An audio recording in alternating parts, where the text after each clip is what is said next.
What's up, my loves? It's your girl Diamond, and I'm back with my own new review of the Belle Collective. I'm happy the Bells are back with season 3. All right, so we first opened up the episode with Latrice. She is the owner of Goddess Links. Her business is doing good. She's shipping nationwide. Celebrities are wearing her hair. They just closed on their first commercial property. Life is great in the business aspect, but in her home, in her marriage, we see Latrice and Cliff in the kitchen. Now we see little children running around. Whose kids are these? They're Cliff's grandbabies. One of his children moved back to Mississippi, staying on their property, and Latrice is not really comfortable being around the kids. She don't like kids, but having them be in the house, she's feeling that slightly motherly instinct. You know what I'm saying? She is terrified of being a mother. She's terrified of being pregnant. She does want to lose her shape. And at this moment, this is another season where we're gonna get Latrice battling of wanting to get pregnant, but we've seen her express she doesn't want to have children. But she feels like she might be compelled to because of her husband. Because I think Cliff said something about how he married Latrice for love, but yet in that love, she's supposed to have children for him. So I guess the love that he did to marry her is not enough if she doesn't want to have kids. After continuing on with that, there's a water crisis in Jackson. There's not enough clean water for people to bathe, drink, use. Hopefully, the water crisis has been solved. She doesn't have any effect of the water crisis because she lives on the outskirts of Jackson. Well, she does have employees who lives in Jackson. One of her employees is Josh, her manager. He's living with her until the crisis is cleared up. Now she was about to fix food for Cliff, and Josh, very opinionated, talked about why does the woman have to cook for you? Why should she always have to cook for you? Why can't you cook for yourself? Then brings a society of I bring the food, she makes the food. That society that the world is living in. I'm just here. Josh said that's not the society I want to live in. And Latrice talks about being married to a man who has old school traditions. Even though she is a strong woman, there are times where she has to be Betty Crocker for her husband. She says she don't mind it though, but at the same time, we saw a very more clear picture of the dynamics between Cliff and Latrice in their marriage versus what we kind of suspected in the beginning. And Josh is the reason for that. So in the confessional, Josh is talking about what it's like living in the Rogers household. And he finds it funny because he is from a different generation versus from where Clifton is from. Cliff is from an old generation where he feels like the man of the house and everything. And Josh is very opinionated. He says what's on his mind. He says how he feels.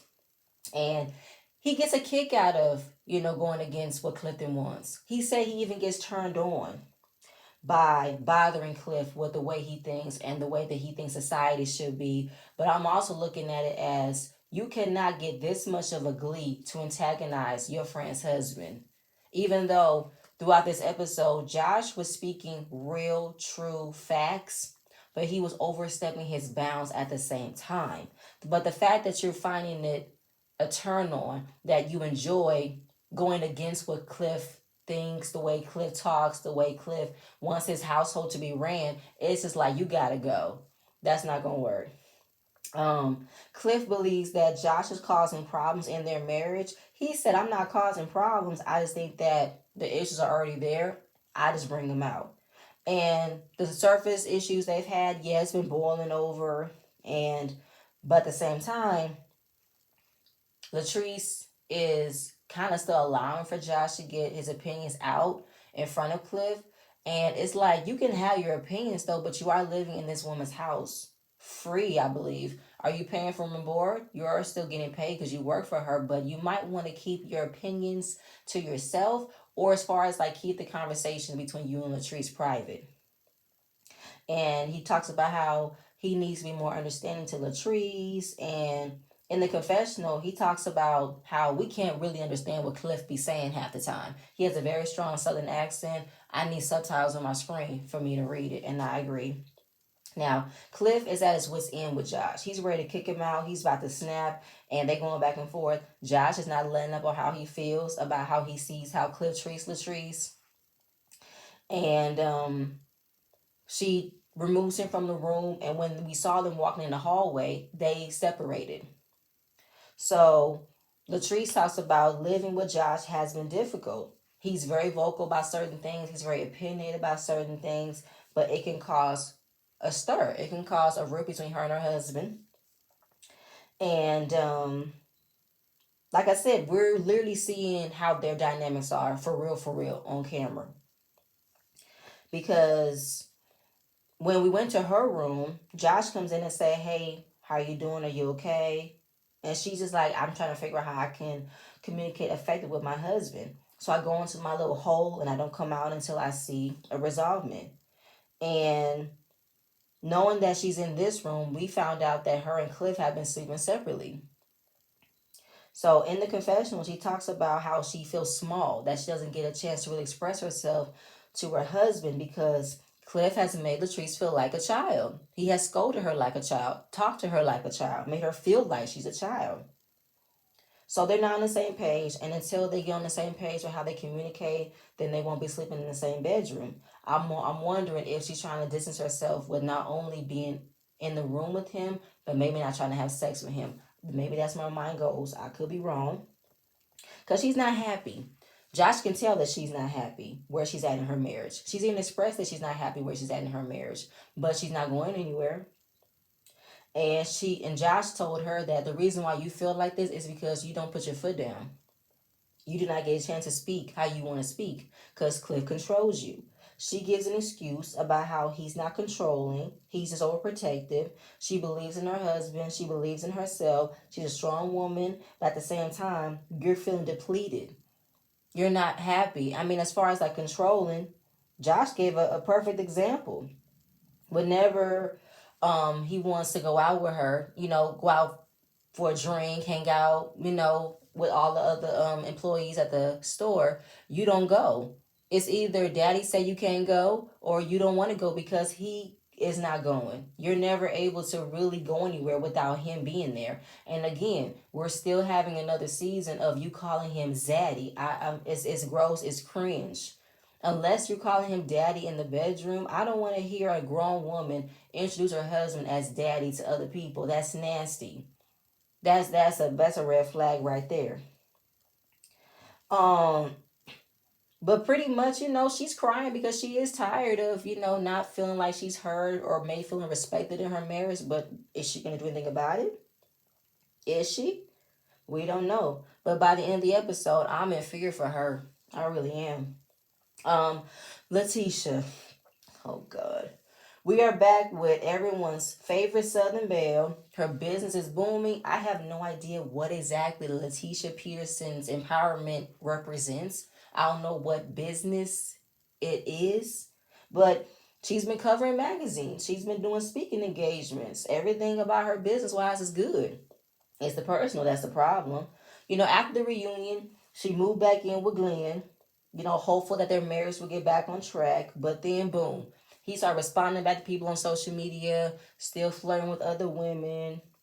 After all the antics that he did to try to like show that he wants his family back. So she's meeting up with Glenn at a bouncy house. They can do the exchange with their son. He's been with his father for a little bit. Now it's time for him to go back to his mom. And they're having a conversation about where they're at. But Glenn, he's feeling like a tug of war. Like, you keeping me, like, are we together? Are we not together? Because he doesn't know where she's at. Like, it's hot and cold all the time. But she's like, listen, at the end of the day, like she said before, I was everything for you, but yet you still felt the need to communicate with other women. You still felt the need to have sex with other women. And it's just like, are you bored? Please read a book. Talk to me. What's on your mind? And then he threw out, so what if I delete my social media? Would that make it better? Will it make it better? Because I feel like you will still find ways to still act up. You won't still do right. So what would that do? And she said, I can't teach you to be my husband. And at the end of the day, you the one who messed up. Why should she tell you what you need to do to fix it? You need to take accountability for the actions that you did. So he's like, where are we? Where are we?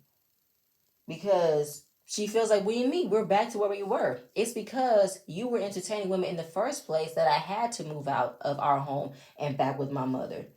Now he wants to flip it and say, you keep coming in, you keep coming out. I don't know what's wrong with you. I don't know what's up. I can't win. I don't know. Pretty much saying, how can you still engage in sexual activity with your husband, but yet you don't want to say we're back together? So she said, yeah, I admit I regret having sex with you after the reunion. I think she had sex with him more than once after the reunion. Because the reunion was a month ago at this time with filming. So you've been banging him for more than once after the reunion. But at the same time, she said, I regret having sex with you after the reunion. And then on top of that, he pointed out that you made me use a condom. You goddamn right she did. Glenn, you cheated.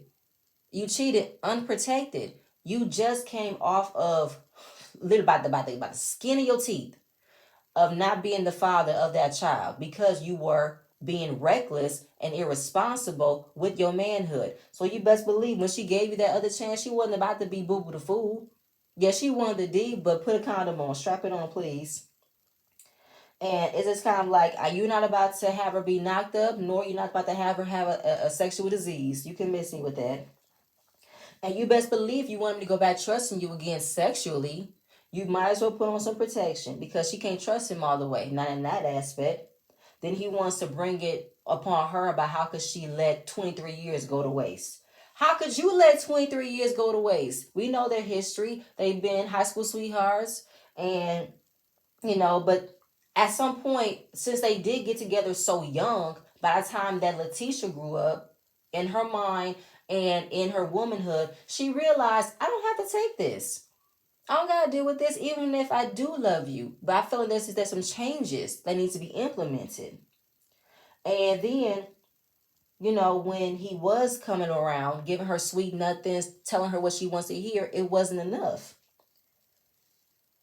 So to me, it was kind of funny with the way he was so flabbergasted and so shocked that she did want to have sex with him, but only with protection. Did we not forget you cheated? I swear, he literally thought that because he skated off by not being a father of that child, then he's all good. No, you not. You're still out here entertaining other women, sir. So I feel like if you want me to trust you again, you might want to compromise. And if you want to agree with my terms, that's what you're going to have to do.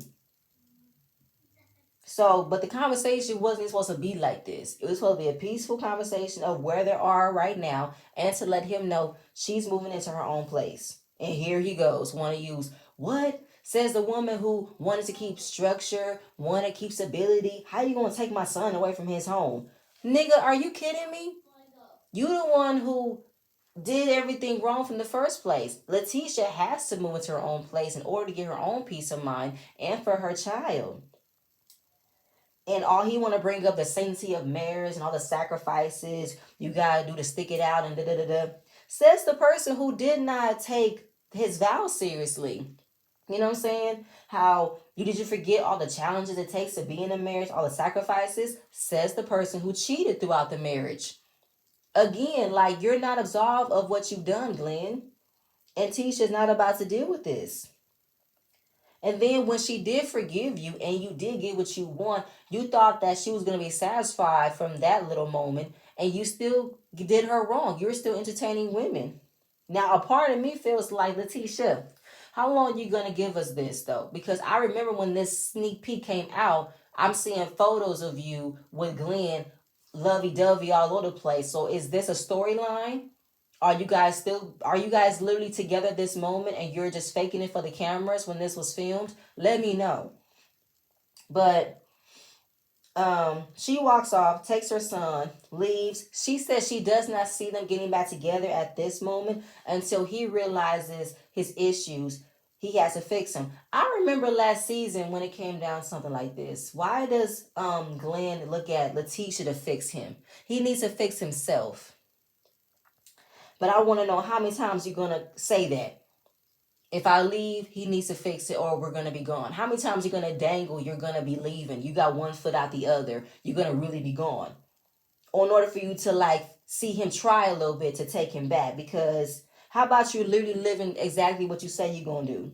How long are you gonna say it? Otherwise, you're gonna divorce him immediately because I don't want to be played in my face again this season. How we be rooting for Letitia, but then we be like, really, Letitia, you did this? But I'm just looking at both her and Glenn as problems. Because Letitia, you keep going back, knowing that you are probably in your mind done, but in your heart or in your other heart, you don't want to start over, or I have no idea because I can't say to someone they've been a long time with someone they can just leave like that. It'll be easy just like that, but you're enabling him by dangling that you want to still be with him, and he's not really gonna take the hint that he needs to fix it. But whatever. So Gucci. We're back with So Gucci, the top requested real estate agent in Jackson, Mississippi. She's also a fitness trainer. And after a month from the reunion, she is better than ever with her business, her real estate. She even included her daughters in real estate and her stepdaughters. I think I saw Sanjay sell a home at some point. But now that her oldest daughter moved out of the house after having her beautiful baby girl, one of the twins is pregnant. Is it Star or Sky? I think it's Star that was pregnant. Now that both her daughter and Star have something in common, and they can become even closer while they are a blended family. And this episode started with JJ. No, not started. It had a scene with JJ under half naked under an apron, trying to prepare a perfect night, romantic night with So Gucci. It's been a long time since they had a night together. She's been so busy with real estate, and I did not need to see JJ half naked in his briefs. I did not need to see it. I couldn't stop laughing because JJ's one of the funniest parents off of Bring It, and he was one of the funniest parents ever. I love JJ. He was hilarious as hell. But seeing him on my screen with him and his briefs on was not appealing to me. When So Gucci walks in, she said, "Oh my God, what is this?" He was like, "I want to create a nice, sexy night for us. So go get you something sexy so we can have a nice, sexy night because we empty nesters for the first time.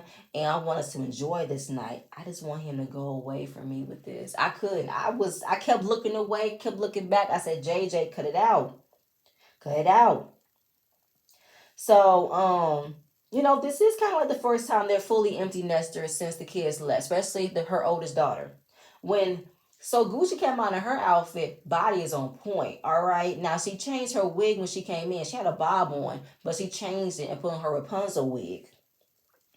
Now, wanting to know quality time is understanding, but she's been so busy with work and being a grandmother for the first time. She want to be an active role in her daughter's life and in her granddaughter's life. And he said, "I'm good. That's good. Get the other girls situated in real estate." And JJ, he's a grandfather too. And one of his girls has had a boy. So he just wants to know, are you doing the same thing? Are you checking in on them? Making sure you good and everything? He said, "Yeah. But even if I am checking on my girls, I want to make sure I'm fitting you in because you're my wife. I want us to remain good." So they toast into a nice night. First night, we got the kids around, empty nesters. But he dropped the bomb that not only are we toasting to having a nice night alone, oh, by the way, my mother's moving in with us. She said, "Who's moving in? Your mama?" "No, ma'am. Your mom can come for a visit. She ain't living here. She can't handle his mother living there. She can't do it." And she said, "You are discussing this with me, right? You didn't say yes already, did you?" He said, "I did. When your mama say something, you can't say no." I said, "JJ, no." No, that ruined the whole mood. The entire night is ruined. He said, "Baby, eat your lobster. It's gonna get cold." I don't want no damn lobster. You got me all nice and dressed up for this romantic evening, all and while you want to see your mom moving in with us. I'm not. Good night. Go to hell. I'm going to bed. I said, "You should have at least waited until you got some first. You should have waited until you got some. You should have just ended it with the toast, enjoy a nice night, and oh my God, when he had that strawberry and whipped cream, I needed a bucket. You should have waited until you got the cookie and then say, "Oh, by the way, I didn't tell you, but my mom's coming to move in." At least you would have got some at the end of the night, and you didn't get none at this. I said, "Good boy." Whew. Why does your mom want to move in all of a sudden? That's interesting. Why? Why? Because then he feel like I can get the best of both worlds. I can get a home cooked meal, and his mom and so Gucci, they have a great relationship. Why is your mom moving in? If your mom is as crazy as you, I ain't gonna be able to breathe because I'm gonna be laughing my ass off because JJ is funny as hell. But moving on. Oh, I can't wait for that. Tambra Shireen. The high pitched midday diva is back. She's booked, busy than she's ever been since the reunion. Her and Damon have been living together for a few months, but it's an adjustment. She's never had to share a space before, and she's never lived with anyone before. Now, Damon comes home, sees her packing, want to know what's up with her, and she said, you know what, I want my own space. She just moved in. Are you talking about maybe adding an office for you? Because he has a man cave. I don't know how big his house is. I don't know how many rooms he has, but I'm pretty sure y'all can figure out to find a space just for you. But she don't want to have her own space in the home that she's in now. She wants to go out and find a condo, find an apartment to live there. I'm like, you just moved in and you want to move back out? Were you really ready to move out, Tambra? Or did you expect for Damon to have everything and then you say, yes, I'm coming? But either way, it's just. Then on top of that, Damon said they have not slept together in 2 months. You moved in. You guys were screwing like rabbits when you guys weren't living together. And I think at the reunion, y'all were trying for a baby. Y'all were practicing. Then when you moved in, y'all should have kept practicing. And you mean tell me since you moved in, you have not had sex in two? Dang, no. I no. Girl, that no.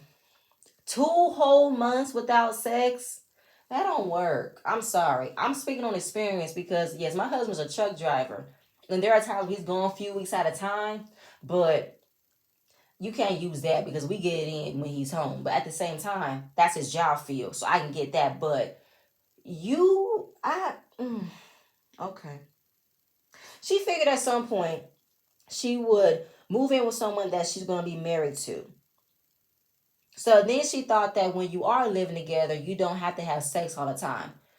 A good 90%, no. Yeah, a good 90, 85, 90%, you don't have to have sex all the time. But if you are sexually attracted to someone you decide to live with, there's a possibility you're gonna get it in every chance you get. My question is, are you sexually attracted to Damon Timber? Are you? I don't know. That's where my mind went. Um, but she feels like she got robbed. She got hoodwinked into moving in with him. Did he how long did he pressure you into moving in? Because I feel like you've had sleepovers at his house quite a few times when you were living separately. Did you enjoy that type of arrangement? But you did not want the actual commitment until you got the ring first. I mean, you were playing house already, so I'm confused at this point. But she's still focusing on the ring, and I'm just like, girl, were you really forced to move in? But then I'm looking at Demond. I'm like, did you thought that moving in would just keep her like stagnant of not wanting a ring, not wanting a baby? I don't think Demond has a problem with marrying Tambra, but I don't think he wants to have children. I don't know because I'm looking at their ages. And the way that Tambra is always moving and moving and moving, I really don't see her stopping her life right now to have a baby. And then the way that her history of having fibroids and everything, can she still? But obviously, we don't even know if she could even carry naturally. That's how we found. That's how we were left with last season, though, right? But I don't know, Tambra. What is up with this? I don't get it. Cause then she feels like if we're not moving forward in a marriage, we're just dating. I said, girl, move out then. Move out. If it's been 2 months and you have not seen a change in demand of engagement, baby making, or whatever, then go ahead and move out. But then he also says, so if we do get married, are you gonna move out again? No, we'll just get a bigger house. But I'm just like, Tim, bro, you always adding things to make it more harder for someone to even please you. I don't know. Is it both of y'all? I don't know. Either way, I can't. So I guess as far as them not having sex with each other, they don't even see each other throughout the day. His time scheduling is not as cohesive as hers. He works early, she don't get home until late. and trying to figure out how we can still see each other when we're leaving. And excuse me. And by the time she comes home, he goes straight to bed. But then he makes a joke about how she don't get how tired he can be because all she does is sit in a chair all day. I had to say, wait a minute. Being a radio personality is a lot of work. She's talking to thousands of people every day, and she's sitting in one spot for almost 8 hours or more. That's tiring as hell. But he got to take it back and say, you know what, you're right. My bad. I'm sorry. But he figured they'll be in a much better place. They'll be a much better, happier transition. But I have no idea how this is going to work. We're going to have another season of her relationship. I can't find.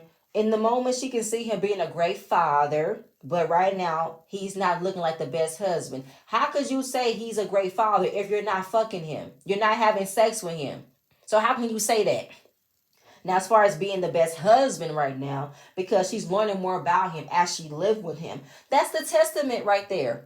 You don't really know someone unless you live with them. And when you live with them, you can see how their day to day goes, their routine goes. And if it doesn't combat with yours, then you can see we're not compatible.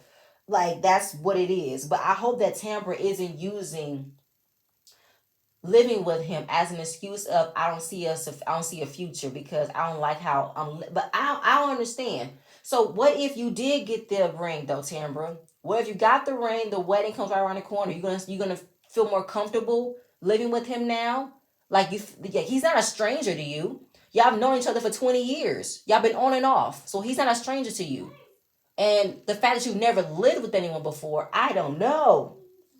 I don't know. I can't. Anyway, I'll move on. Akeisha. Akeisha is back and she opened up a restaurant in the Bronx that's doing very well, but her main focus is back on the Fair Street project. Her group has submitted a proposal to not only buy back a restaurant or buy back a certain store, but buy back the entire block. And they want to propose 10 to 12 restaurants that they want to revise and rebuild. You know, and she has the ability and the connections to make it work because unlike somebody who wanted to have their whole storyline be about Ferris Street but then not have the connections to make it happen, Akeisha did. Because remember, she said she has a building that she owns that was passed down to her. That was part of a plantation. And she figures if she pulls this off, she will not only be the first black woman, but have a first group of people that can make this vision a reality. I hope you do, though, Akeisha. It's the second season for you, but it's the third season that we're hearing about the Fair Street Project, and we haven't seen nothing happen. So please make this vision a reality.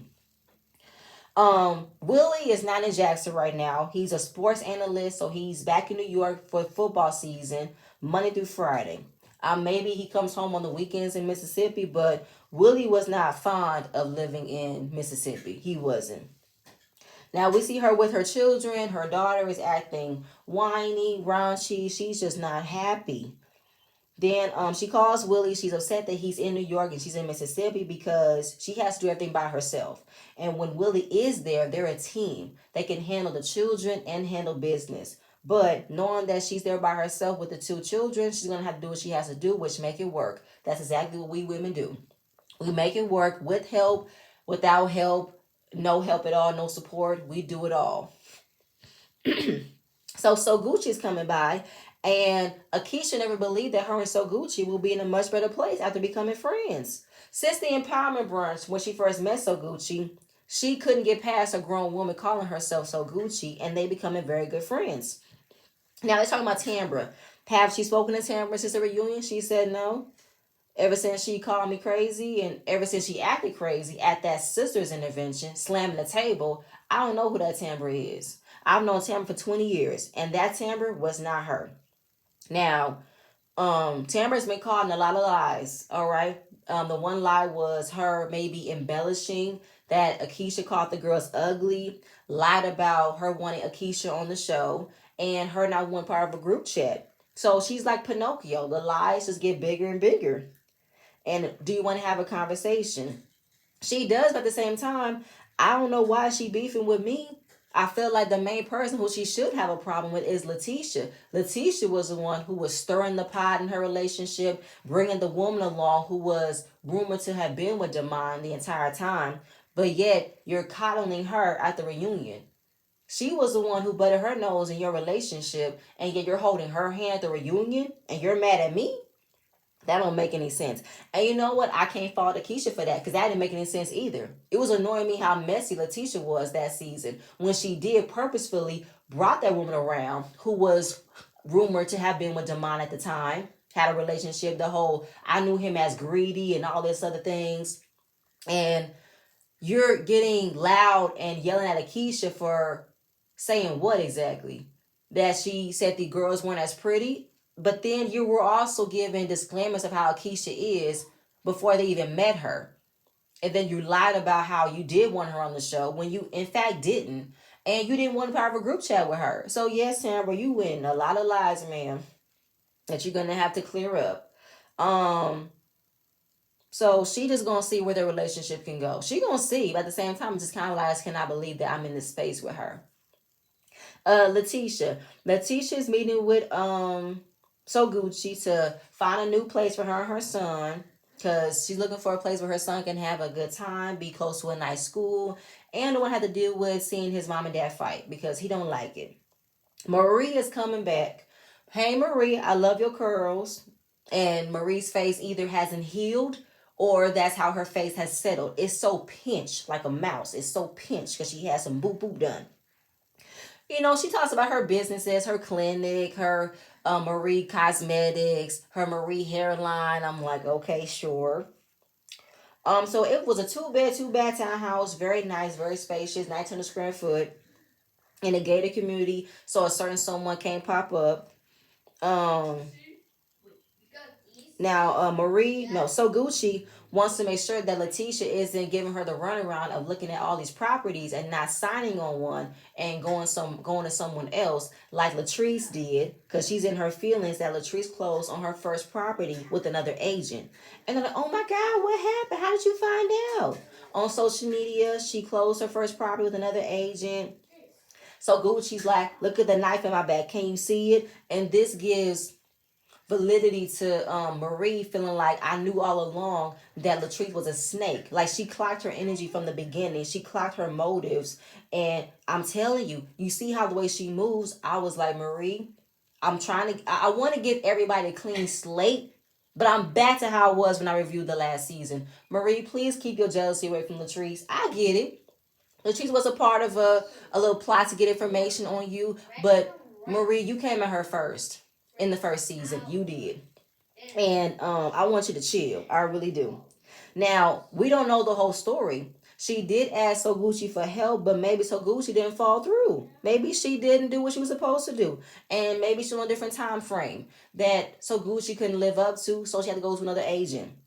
But we didn't have a conversation. So for Soguchi to think that Marie was right all along about how Latrice is, I'm like, please don't fall for that. Come on, Soguchi, you a grown woman. Have a conversation with Latrice and get an understanding as to why she went to another agent and open her own property. You know, get a conversation. Don't just write it off as Marie was right after seeing a picture on Instagram. Like, don't do that. Come on now. And the only way I can feel like Latrice is being wrong if there was money involved and so Gucci didn't come through, a deal didn't fall through, the property got pulled out the last minute. Something had to happen in order for this. You know what I'm saying? So now we're done with that. Marie wants to know how is Letitia and how is she being honest about moving forward from Glenn. And are you really ready to see him take action to fix his family? And if you are you giving him the cookie? Have you stopped giving him the cookie?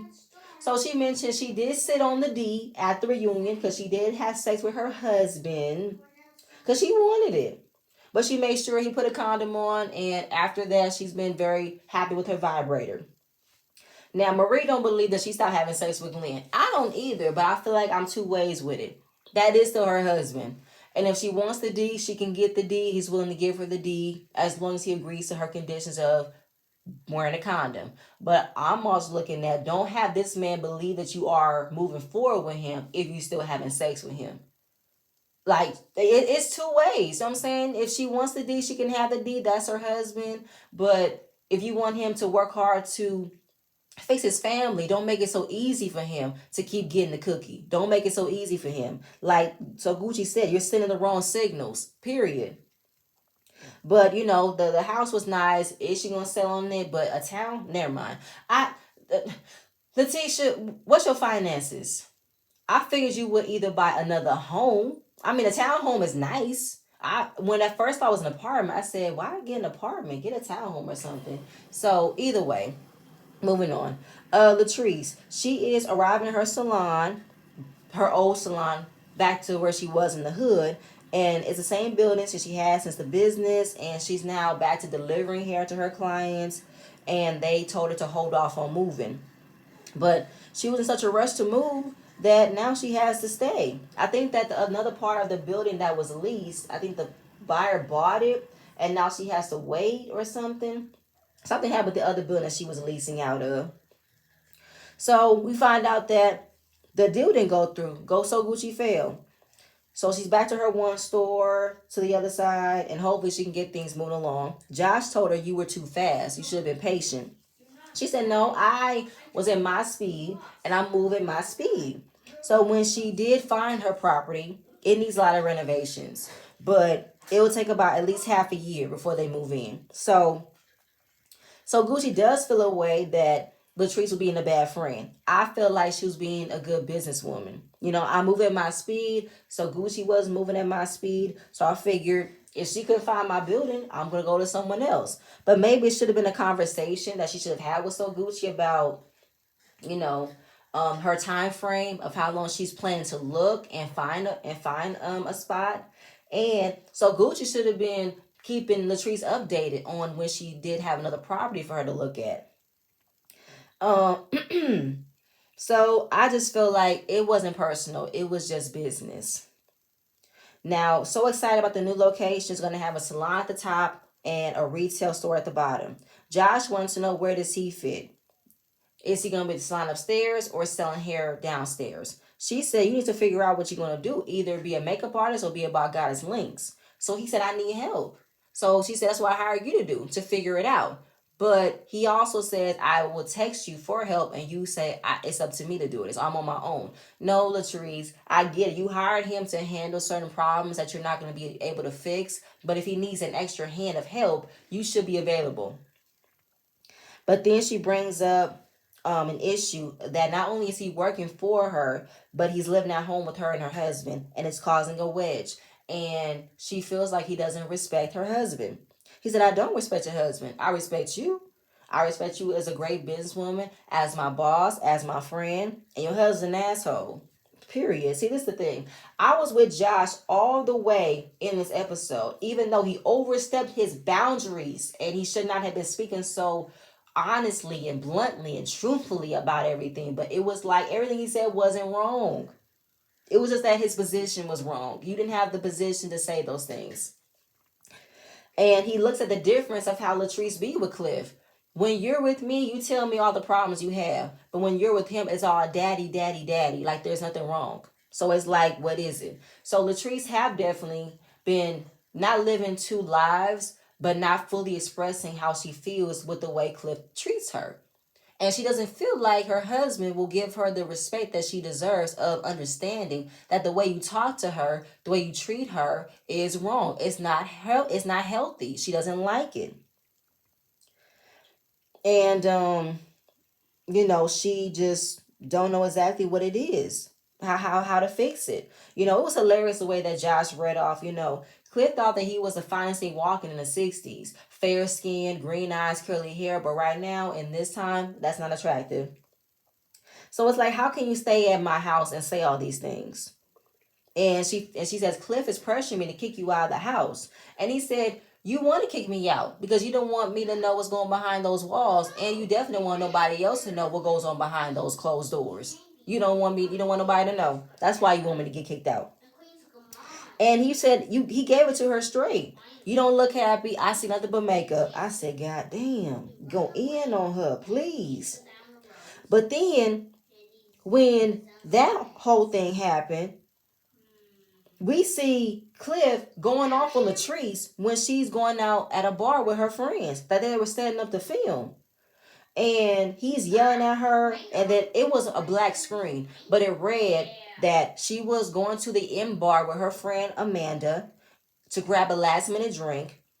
The audio was recorded before they put the cameras on. And I didn't like the energy he was giving me. It gave me Ike Turner vibes. It did. And they were getting ready to prepare to film the scene. He wasn't about to film with them. And he wanted to have a conversation with her. And she was embarrassed and pissed that he's acting like this. And he thought that he thought that she lied to him about going out and did not tell her where she was going. And she was like, it was a last minute thing. I didn't lie to you. Now he's refusing to put his mic on to discuss it because he didn't want nobody else to catch this on camera, but the cameras are still rolling. And wants to have a private conversation, and he's, pretty much telling her, let's go. Let's have a conversation. Let's go, let's go. I was like, I don't like the way he's speaking to her. Like, let's go, let's talk outside, turn your mic off. I was like, is you her daddy or her husband? It's giving daddy. Like, the dad just found out his daughter sneaked out to be with a boy she shouldn't be with. That's what the energy I got. But this is her going out with her friends. And he wasn't invited, so he's feeling away. Then he tells her, you can't go in without my permission. Who the fuck are you? She grown. She is not your child. The fuck? And he's chastising her like a father, saying how you ain't going nowhere without me. You can come in here and film with me if I'm not there to film, and da da da da. I was like, you really could not handle her being a part of another film scene without you. But I feel like he only will allow for her to film a scene as if she is going to her job or with the girls. Anything else that he's not fully aware of or where she's at, he wants to be there. I'm like, are you kidding me? And then he's get paranoid, right? Because he says, what y'all in there? Y'all talking about me? She said, no, we're not talking about you. Excuse me. Who told Cliff that they were talking about him? Who showed him Josh's confessionals or Josh's scenes of what he's been saying about Cliff? Who told him that? Who showed it to him? That's the first thing he want to say to her. Y'all talking about me? And then he wants to keep the cameras away. And I was like, this is freaking insane right now. I'm in fear for her. So, but then seeing the way this man is talking to her, she's in the confessional saying how she loves this man. He's perfect for her. She didn't want to be with nobody but him. But there are times where he can be a bit controlling and he can chastise me and talk to me like I'm his daughter. And it's getting harder and harder to deal with every day. I said, girl, if you know this, it's getting harder to deal with. You've been with this man for 7 years, married for 7. You've been with him ever since you were 21. Girl, this is not healthy. And this is the price you pay when you get with a man who's 60 years old enough to be your daddy, and he preys on a woman who hasn't even fully lived her life yet. So while walking off, he want to make sure she's not mic'd up. He said, take your mic off. He snatches it away, throws it on the ground. And I don't like that. I don't like it. I don't like it. But when he was trying to get her to walk down the railing, he grabbed her arm. And she said, first of all, don't grab me like that. You need to calm the fuck down. So then he sees the sneak peek of the camera trying to get the scene, because we can still see the words on the screen of what they're talking. Like, it's still close enough for us to hear the conversation, and the cameras are still recording. And he's like, I can't deal with this. She was like this. I'm embarrassed. She looked embarrassed. She looked hurt and embarrassed. She kept looking down, did not want to make eye contact. And I'm a businesswoman. People look up to me. If they see me getting yelled at by my husband in the parking lot, that's not going to be a good look for me. Then he is yelling at her, putting his finger in her face, chastising her. He even called her a low-life snake. I said, what the fuck? You called your wife a snake? For what? He is really upset that he was not a part of the film scene with her and her friends. And I'm just like, that ain't cool. And we've seen Cliff pop up when she was by herself doing certain things without him. But he wanted to be included. Then he said, I don't control my wife. But if I say stop, I say stop. Boy, bye. And I ain't like him putting his finger in his face, chastising her, da da da da. Tell your friends keep my name out their mouth, especially that nigga Josh. I'ma punch that nigga in his face and da da da da. If they talking about me, they're not here for you. They're not here for me. They don't respect me. They don't respect you. And I was just like, whoa, whoa, seriously. And it was such a cut scene that we got to this part. I was like, wow. So then, pretty much telling her if she don't cut ties with Josh or cut ties with any of her friends who talk about him or who give her a sense of reality, then they're not for him. If they're not for me, they're not for you. And I'm like, he telling her she can't have no friends. It was a to be continued though. I was just like, wow, Latrice, you want to spend the rest of your life with this man, and you're thinking about having children by him? Oh, that's not gonna work, baby. I'm sorry. It's not. I'm in fear for you. You are young, super young. Your life is still building in front of you. Cliff's life is over. I mean, he's of what, 60, 70 years old? He's lived his life. You're just now starting yours, and you want to waste it on him? Whew. Daddy issues to the max. But y'all, that's it. That's all I have. Please stay tuned for my next view, and I'm going to see you guys later. Bye.